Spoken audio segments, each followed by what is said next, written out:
The service has responded to a significant number of flood calls since Christmas Eve, with householders across the county needing help.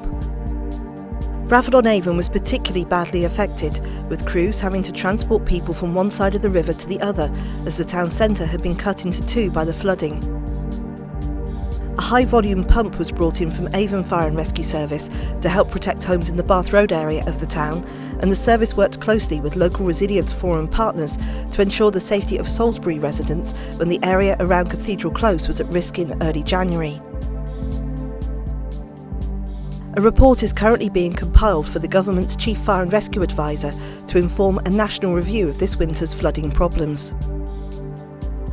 The High Sheriff of Wiltshire, William Wildboar Smith, has visited crews from Chippenham, Bradford-on-Avon and Trowbridge who were involved with the flood efforts to thank them for their hard work and to find out more about how firefighters can assist during such challenging conditions. More adverse weather, this time in the form of strong winds, led to a thatched property in Fifield near Pewsey being destroyed by fire on the 14th of December. Despite 8 fire crews attending at the scene from around the county, the flames were fanned throughout the house within a very short space of time, so firefighters concentrated on salvaging as many of the occupants' possessions as possible. A fire at a waste transfer station on the outskirts of Devizes at the end of January continued to burn for over 2 weeks.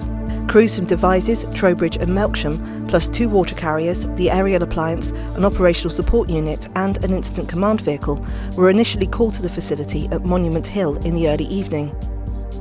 Although the attendance was soon reduced to a watching brief, firefighters remained on scene for some 48 hours, ensuring that the blaze was contained to just one part of the site.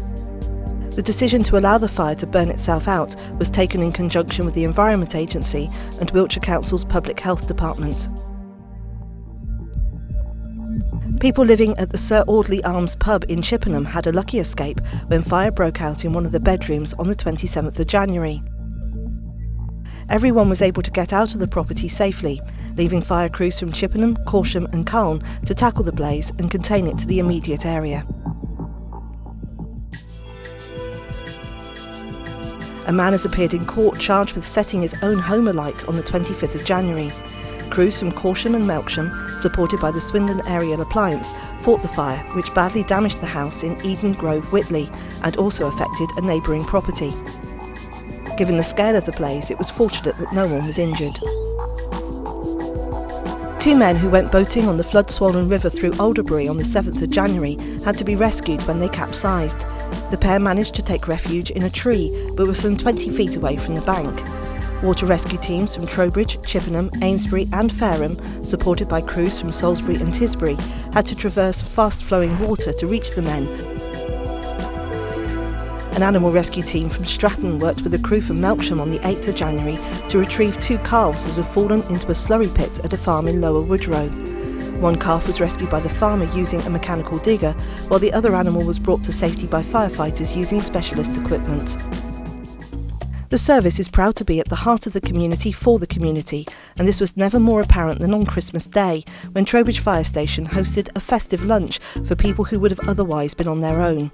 This was the 3rd year that the event had been held, and all who attended enjoyed a traditional Christmas meal donated by local firm Appetito.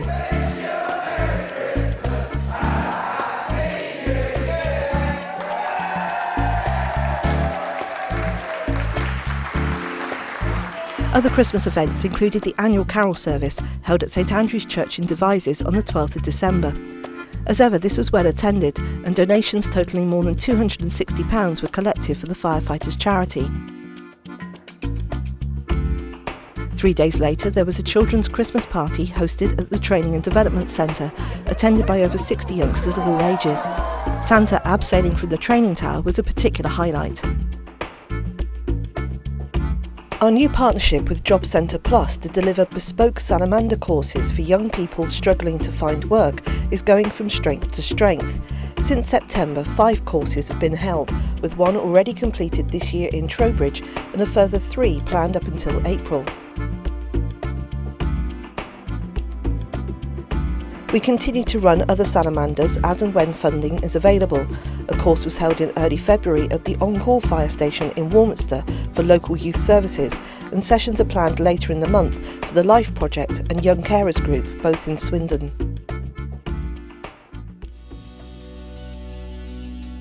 In mid-January, our control room, which answers all of our 999 calls, as well as providing vital administrative support to the whole service, was moved back to headquarters in Potton from the former Tri-Service Centre in Devizes. The move, which went smoothly, is the first step towards an eventual integrated control room, which will also handle emergency calls for Dorset, using software procured through the Network Fire Control Services partnership. This will see us operating the same systems as Hampshire and Devon and Somerset, giving all of us far greater resilience.